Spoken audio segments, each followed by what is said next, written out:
السلام عليكم ورحمة الله وبركاته. الحمد لله رب العالمين والصلاة والسلام على أشرف الأنبياء والمرسلين وعلى آله وصحبه ومن استنى بسنته إلى يوم الدين. اللهم اجعلنا منهم ومن الذين آمنوا وعملوا الصالحات وتواصوا بالحق وتواصوا بالصبر آمين يا رب العالمين. ثم أما بعد. Pretty much everything I wanted to say has already been said, so this is going to be awkward, but inshallah ta'ala what I'm going to be sharing with you are some very basic things about relationships within the family. And one of the things that you might find peculiar in these 20 or so minutes that we're spending together is that I'm not going to be speaking about very high ideals. I'm going to be talking about some very basic things that I personally feel, actually I'm fairly convinced, are plaguing all families, Muslim or non, and the Muslims, by the way, are no exception to the problems of family in modern times. So the problems that non-Muslims are facing in their family, we're not too far behind. And to assume that we are somehow immune from the problems of the modern world is a deception. Anyhow, one of the first things I want to talk to you folks about is education. What nowadays we consider a good education, and why do people get an education to begin with? People get an education nowadays to get a good career. That's probably the number one reason you're going to school, or you're sending your children to school, or plan to send your children to school, that eventually they will have a good way of making money for themselves, a career, a meaningful career. The second reason why people pursue an education is to get credentials. It's kind of a show of respect. That I went to college, I graduated, I have a degree. It's kind of a show of I'm a respectable member of society. When you're not able to finish your high school diploma or go to college or whatever else, it's almost a disgrace in most societies. Especially in societies where the parents didn't have such an opportunity, like they were farmers or taxi drivers or whatever else. They dream that their child, when he grows up or she grows up, they will definitely get an education. So the two fundamental reasons for which people pursue an education nowadays is either to get a career or to gain some respect in society. These are the two reasons that are shared by all people. This is not even a Muslim thing, this is across the world. Go and ask somebody why they're pursuing an education in Australia or in China or in Pakistan, they'll tell you the same thing. But what I want to add to this discussion, and what this has to do with family and relationships, is that we're living in strange times where you can have a PhD in biochemistry and you can have a doctorate in nuclear physics or history or political science, and the guy does not know how to be a husband. The guy has no clue how to be a neighbor. He has no idea how to be a good son or a good father for that matter. He has no clue. I would consider that a basic education. To be a decent son, a decent father, a decent neighbor, basically a decent human being, a decent husband. These are basic things, but people have pursued, and we've defined for ourselves education and other things, and when it comes to the very basics of being a decent member of society and a decent member of your family, we are almost completely ignorant. And a lot of times people that are completely ignorant may even be extremely knowledgeable in religion. This is the crazy one. The religion that came to make you a decent person, the religion that came to make you a respectable human being, that gave you your dignity back, people have knowledge of this religion. They're attending courses, seminars, listening to speeches, memorizing surahs, studying tafsir, and yet they don't have the wherewithal on how to talk to their wife or talk to their mother. They don't know how to carry a conversation on the phone. They lose their temper all too easily. Subhanallah, it's incredible. It's really ironic. So what I want to focus on are some very basic things. I've traveled, subhanAllah, it's a gift of Allah to me. I am grateful, eternally grateful, that I have had the opportunity to see over 150 Muslim communities all over the US. Masjid to masjid to masjid, community to community to community. And you know what I see? I see the same thing. I see the same exact mistakes being repeated by us over and over and over and over again. And you know who comes to me all the time and says, "Can you talk to my children?" Parents of teenagers. Parents of teenagers come to me all, I have my son, he just doesn't listen to me anymore. Can you talk to him? Like I have some prescription drug that I carry with me that, Or you know what it is? The son comes over, I'm gonna be like, and all of a sudden, he'll be this amazing kid. But if you just talk to him, no. What if you talk to him? And where were you when there was time to talk to him? Let me tell you something I'm going to talk about parents first a little bit, then I'll talk about couples. And that's the only time we have. Two things. Two kinds of fundamental relationships. Your relationship with your children and your relationship with your spouse. So we'll talk about some very basic things in regards to both. When your children are little, when they're 5, 6, 7, 2, 3, 4, you know what the most important thing is? I have 5 of those, I could tell you. The most important thing to them is your approval. They want to make you proud, man. They want to show you what they did. I'll be on an important work phone call, and my son will come over, my 2-year-old will come over. Abba. I'm like, okay, hold on. What is it? Nothing. I'll go back on the phone and he'll start calling me again. I'll be like, okay. What is it? I want to show you something. What do you want to show me? That is it. But you know what I'm supposed to do? Oh my God, that's awesome. Do it again. I'll call you back. You're supposed to appreciate what your children do. They live for that. They desire that more than anything else. I have 3 girls, and you know the difference between girls and boys. Boys can't sit still, and girls can't stop this, right? So I pick my girls up from school. One's in 1st grade, the other's in 3rd grade. I pick them up from school. It's a 25-minute ride back home, and what are they doing the whole way? You know what happened today in class? We colored a dinosaur, and we did this and that, and I was coloring it purple, but I decided to put in some green, and they're going on and on and on and on and on. And they cannot help themselves, and they cannot stop, and I have to pay attention and listen. I have to listen and say, oh, what about blue? No, I did only a little bit blue, right? I have to pay attention. And you know why I'm saying all of this? Just one more story on the side, just to wake you up a little. I share this story all the time. My oldest daughter, my eldest, Hosna, when she was younger, she was really into finger painting. So she'd dip her hands in paint and just making a big old mess, right? And she brings this big cardboard to me. And it's a big blob of blue. I don't see anything, right? And she says, Abba, look what I made. And I'm sitting there going, that's awesome, a mountain. And she says, no, it's Mama. And I was like, oh, don't tell Mama. But the point I'm trying to make is they live for your approval. Live for it. But those of you that have children that are teenagers, do they get in the car when you pick them up from school and they can't stop telling you about what happened? Does that happen? Now, you know what happened in school today? My teacher said this and that and the other, and I got an A on my paper. Nope. They're quiet. And you're trying to tell them, how was your day? It was okay.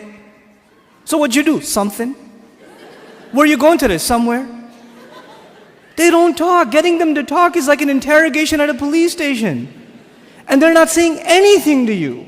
And while trying to ask them questions, they're texting their friend, my dad is asking too many questions today. I don't know what's up. Did you tell him something? What I'm trying to get at is very simple. At a younger age, your children crave your attention. And when they get older, you will crave their attention. But if you don't give them attention when they're tiny, when they come to you with their toys and you say, go in your room, I'm watching the news. The game is on. Could you take him, please? Come on, I had a long day at work. I don't want to deal with this right now. I have friends over. It's embarrassing. Go to sleep. Go get out of here. When you have this attitude towards your children, like they're an obstacle in your path, your job was at work. When you come home, you're on vacation. No, buddy, your job began when you came home. That's your job. What you did over there is just to fulfill your real job at home. Be a father. I'm talking to the men here. Be a father. Spend time with your children. They're not just there so you put them in school and you come home from work, you just want to go to sleep. You don't want to bother with anybody. You don't want to talk to them. And actually the easiest way to not talk to them is get them an iPod Touch and an iPhone, and get them a computer and a laptop in their own room with high-speed internet so you don't even have to look at their face. They could just be in their room all day Facebooking, finding themselves a new set of parents online. Seriously. Be a father, be a mother. Don't replace your motherhood and your fatherhood with these things, because if you do, when they become independent, you know what happens to most parents? To most of you, your children, they only see you as a bunch of dollar signs walking around. And the only time they come and talk to you, Dad, can I have $5? Actually, nobody asks for $5 anymore, right? It's 20s nowadays. And I know youth, they haven't seen money that small. They don't know fives. Can I have $20? Can I go to the mall? Can you drop me off? Can I go over to my friend's house? Can I do this? Can I do that? Can I do the other? When they want something, they come to you. Otherwise, you don't see them. And when they get to a certain age where they are old enough to make their own little bit of money, guess what? You're not going to see them at all. Because your cash register is no longer relevant. That's no longer relevant. If this is the relationship you are setting yourself up for, you're headed for destruction. We got to change this now. And the way to change it, and it's going to be hard for a lot of you to implement this, but we have to be friends with our children. We have to be their best friends. They should enjoy hanging out with us the most, the parents. The parents should not be a nuisance. The parents should be a joy to children. They should be a joy to them. And being good parents doesn't mean you get them toys and you get them nice things and you get them nice clothes. That's all there and that's fine and dandy. But the most important thing you give them right now is your time, especially in this society where so many things are pulling away at their time. And the thing you are not able to give them, you can give them their own room, you can give them money, you can give them allowance, you can give them clothes, but you don't give them time. And when you don't give them time, they separate themselves mentally from you. They cut themselves off. They learn to become independent at an early age. And independent in this society really means alienated. It doesn't just mean independent. This is a serious matter on how to raise our children. We have to openly communicate with them. And that's the other thing. And part of this communication, only one more thing about parenting before I go to marriage. Just one more basic thing about parenting in this society. You know, there are certain things in Islam that are absolutely unacceptable. They're taboo, they're forbidden, they're haram, they're evil. But our children see them every day. They see this stuff every day. You can't even avoid it. They're looking out their window and they see a billboard. You know, they're just watching cartoons and an ad comes on. They see this stuff and you put them in, most of you put them in school. And I don't even say Islamic schools are safe because most kids in Islamic school are watching the same shows that the kids in public school are watching. And they're talking about it at the school too. Let's face reality for a moment. They are exposed to a lot of stuff. They really are. So the first time your daughter comes home and starts talking about some Disney boy that they're pushing in the media, or some girl that sings a lot of songs, and these are filthy role models, filthy. They're worse than animals. I'd rather my children watch like puppet animals than watch these people, because they behave worse than animals, wallahi. The Hannah Montanas of the world are the filth of the planet. They really are. And I've seen this, little Muslim girls with hijab on, going to Islamic school with a Hannah Montana book bag. What is wrong with you, parents? What happened to you? This is unacceptable. But when your children bring something like that up, they say something like that. They say something that is completely unacceptable to you. What happens to most parents? This is wrong. You don't talk about these things. Astaghfirullah. Say astaghfirullah. It's like, wow. Fine, I guess you don't want to talk about it. I'll just talk to my friends about it then. And you know what you just did? You basically told them, if you have something that is of this nature, of a controversial nature, don't talk to me about it. But does that mean they'll not talk about it at all? They will talk to someone, and who's it going to be? Their friends. Most of the time, they're non-Muslim friends, from whom they will get non-Muslim kinds of advice. You close the doors to communication. And me being from the background I am, my ancestry is Afghan. So I have a hot temper. So my daughter came home one day, preschool. My daughter was in preschool, but we're very possessive of our daughters, you know. So she comes home and she says, Ahmed was so funny in class today. I was like, who's Ahmed? And my wife says to me, calm down, let me talk to her. You go away, you can't handle this. And she talks to me, it was nothing, he just fell off the chair, she was saying it was funny. It's very innocent. But if she hears, my dad really gets upset when he hears the name Ahmed or, Sharif or whatever, so I better not bring it up. I better not tell my parents what happened at school, then I've shut the doors of communication. I've made that mistake. And a lot of parents made that mistake and they're paying the price now. And they're listening to this and they're shedding tears because they're remembering the mistakes they made. They really are. But let's switch gears quickly, inshallah, and talk a little bit about marriage. the other fundamental, the core component of a healthy society. We cannot talk about da'wah. We cannot talk about establishing a harmonious Islamic society until we have a harmony inside the household. But our households are the places of chaos. How are we talking about higher ideals in da'wah when our homes are broken? Husband and wife are arguing every day. Sarcasm inside the house. Nasty commentary towards each other. You know, you're really not that pretty. Or you don't know Yusuf alayhi salam yourself. You don't see me cutting my hands. You know. Unnecessary sarcasm. Unnecessary hurtful commentary towards each other. Hurtful words to it. And you know, a lot of times you know exactly what's going to annoy your wife. And you do it anyway. And a lot of times the women, they know exactly what's going to get under his skin.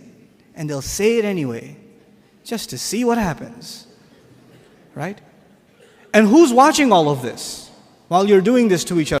These word games you're playing with each other and this battle inside the house. Who's watching? Who's the real victim? The children. The children are learning this behavior. What kind of parents are they going to be when they grow up? There's no sense of forgiveness inside the marriage.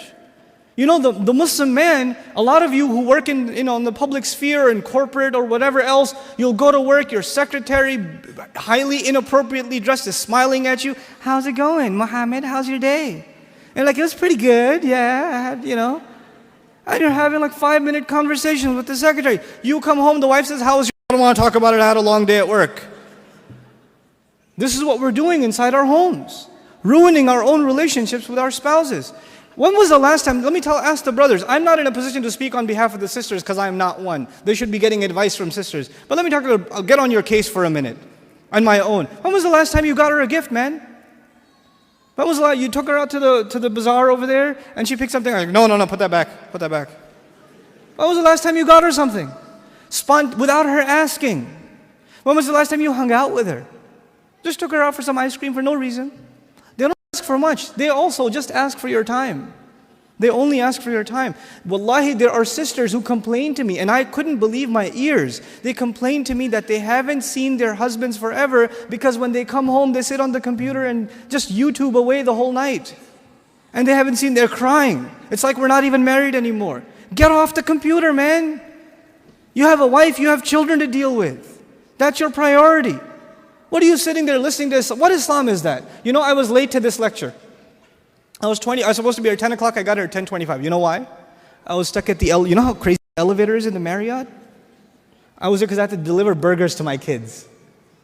How am I going to come here and give a lecture about relations with family and my kids are hungry? It's okay, I'll be late. I'll deliver the burgers first. We have to be courteous to our family. We have to be the best to them. The Messenger tells us, sallallahu alayhi wa sallam, khayrukum li ahlihi. Wa ana khayrum minkum li ahli. The best of you are the best to their families. Who can actually claim, I'm my best self to my family? You guys are so much nicer to your friends, so much nicer to your coworkers, so much more courteous to the police officer who pulls you over. But you cannot extend that kind of courtesy to your mother? You can't talk to her for 10 extra minutes? As the moment she starts getting a little annoying and starts telling you all the things you don't do right, you say, I gotta go, I got another phone call. Can't talk right now? Listen to her. Sit there and listen to her. This is what you're supposed to do. That's your job. She didn't do that with you. I can't hear your crying right now. Go in the other room, shut it, deal with it yourself. Your mother carried you. She took care of you. We have to be the best to our spouses. We have to be the best to our parents. These are fundamentals in relationships. And by the way, all the other relationships get fixed if these two are fixed. And these two, the only way they'll be fixed is your relationship with Allah is fixed. So if you have marriage problems and parental problems, you know what the real problem is? Taqwa and iman. You're not grateful enough. Your spouse is a gift of Allah to you. And to be ungrateful to a gift is to be ungrateful to Allah Azza wa Jal. Your parents are a gift of Allah to you. So if you don't have a good relationship with them, who are you actually being ungrateful to? Think about that. Think about that, subhanallah. I urge you seriously, start having dinner with the family. Don't eat by yourself. Don't eat at a separate time. Make a time. Make at least one. I'm not demanding too much from you at all. Seriously, make small commitments. Set a time in the day where the whole family gets together and prays together. And it's a set time. Just like there's a set time for the TV show, and there's a set time for homework, and there's a set time for you get back to work, there's a set time we pray Maghrib together. There's a set time we pray Isha. Well, just one prayer at least. You get together with the family and you pray together. You pray together. That in and of itself is huge. It's enormous. You could at least do this much. Just start with this, inside the house, and you will begin to see a better relationship with your wife and your children, The final comment I want to make before you, inshallah ta'ala, is about balance. And this is a long discussion. I'll open it, but I'll leave you to think about it. One time the Messenger ﷺ was asked about what Islam is. What is this deen? So he has to give a brief answer. He has to sum up the entire religion in very brief language. And he chose this ayah from Surah An-Nisa. Just one ayah which summarizes the entire deen. And what ayah is this? إِنَّ اللَّهَ يَأْمُرُكُمْ أَن تُؤَدُّوا الْأَمَانَاتِ إِلَىٰ أَهْلِهَا. It is no doubt Allah who commands you to fulfill the rights of people, the trusts that have been given to you, to give them back in full to those who deserve them. People have a right over you, people have entrusted you with something, and you should fulfill it completely. That is what Allah commands you. وَإِذَا حَكَمْتُمْ بَيْنَ النَّاسِ أَن تَحْكُمُوا بِالْعَدْلِ. And whenever you make decisions between people, make those decisions with justice. Make them with justice. I won't even go through the rest of the ayah. Let me tell you something. Especially to the men and those who are responsible, the shepherds of the household. You are pulled in different directions. The deen is pulling you. Your job is pulling you. Your wife is pulling you. Children are pulling you. Your parents are pulling you. You have all these obligations to all these different things. And sometimes your mother asks you to do something which will be a violation of your wife's rights. And your wife will ask you to do something that will be a violation of your mother's rights. And there's a battle going on, and who's stuck in the middle? Who's taking the beating? On one phone call with the wife, the other with the mother, and who's in the middle? The husband. And a lot of times what ends up happening is either he sides this way or he sides that way. You know what we have to be? We have to be just. We have to be the nicest, the kindest to our parents, but we cannot lose the side of justice. You don't have the right to violate the rights of your wife. Allah didn't give you that right. No, you cannot fulfill somebody else's obligations at the expense of somebody else's. You cannot do that. Your children have a right over you. Nothing can take that away. You will be answerable to Allah for not fulfilling the rights of your children. You have an obligation to your spouse. You have an obligation to your parents. And each of them are separate spheres. Don't confuse them with each other. You have a tough job. You signed up for it. You're the one who wanted to get married. You signed up for it already. So you better learn to deal with it. This is a balance you'll have to establish. And wallahi, if you don't establish that balance, in your house there will be chaos. There will be fighting all the time. There will be fighting between in-laws and children and husband and wife and all kinds of craziness in your home because you haven't learned how to balance yet. You haven't learned how to fulfill your obligations yet. And the role of the spouses, the wives, is to help their husbands find a balance, not just to fulfill their agenda, because they will be answerable to Allah as well. They're supposed to support their husbands and help them. Stop being sarcastic towards each other. Stop complaining about each other. Just do your part. Don't expect from your wife, don't expect from your husband, expect from Allah. Just do what you're supposed to do. What you deserve will come from Allah, will not come from your spouse. Get over it. Stop whining and stop complaining. The moment you start complaining, you are already not taking into consideration all the good things Allah has given you, and this is what I conclude with.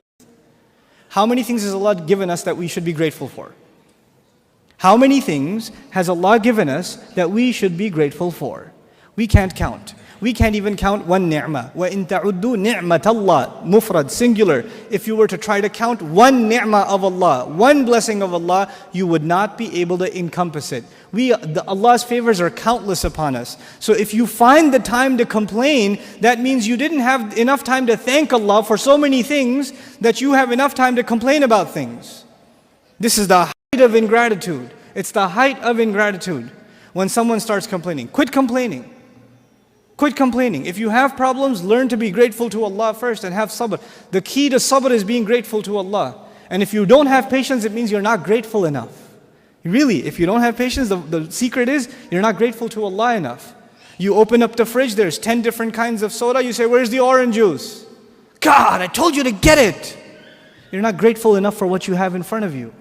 We have to learn to be grateful. We have to teach our children this gratitude. We have to teach them to be grateful for what Allah has given them. We have to make them children that are used to giving, not getting. We're making them consumers. We're making them zombies. Get me this, get me that, get me this, get me that. If they're like this when they're children, what are they going to be like when they're adults?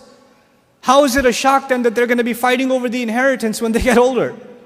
When they're like this, you take them to Toys R Us yourself so they can cry about all the $2 million worth of merchandise that you still left behind after you left the store. Right? We're doing that to our own children. We have to get our act together. These are not high and holy things. These are basics that form the foundation of healthy relationships. Let's educate each other about them. Let's make a serious commitment to raise the right kind of family. Let's fix ourselves. Let's spend time with our family together. Let's make that our first priority. Wallahi, if the family is good, the community is okay. And all the problems you see in the community, they're not community problems. They start with family problems. Let's fix those first. May Allah Azza wa Jal make us of those who are able to save themselves and their families from the hellfire. May Allah Azza wa Jal make us of those who are able to be patient, the most patient with their own family, be the most merciful to their own family, the most forgiving to their own family, and may Allah make us of those who are able to reconnect the bonds that have been cut because of fighting and disputes and arguments. May we become those who make the call back and say, you know what, no more silence. I'm going to call my dad back. So what if we had a fight 6 months ago? I'll call him back today after this conference. At least that's one promise I make to Allah. I will reconnect those relationships. I will go apologize to my wife for what I said. I'll go apologize to my husband for what I did. I will fix myself now because this is what I owe to Allah Azza wa Jal. May Allah make us of those people. May Allah Azza wa Jal forgive our shortcomings. Barakallahu li wa lakum. Wassalamu alaikum wa rahmatullahi wa barakatuh.